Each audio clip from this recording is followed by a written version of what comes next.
Ad shoot చేయడానికి కెమెరామెన్లు, యాంకర్లు, డబ్బులు, పెట్టుబడి, ఆ పైన ఎడిటింగు, మిక్సింగు ఇవన్నీ కలిపి చేయడానికి రోజుల తరబడి పడుతుంది. ప్లస్ డబ్బులు బాగా పడతాయి. ఇక రాబోయే రోజుల్లో యాడ్లు కూడా ఆర్టిఫిషియల్ ఇంటెలిజెన్స్తోనే సృష్టించవచ్చు అతి తక్కువ ఖర్చుతో.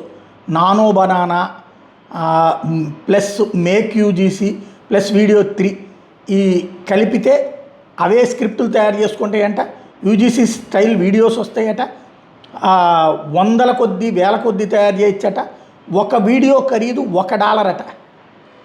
అది ఒక నిమిషంలో తయారైపోతుందంట. ఇన్స్టెంట్ అంట.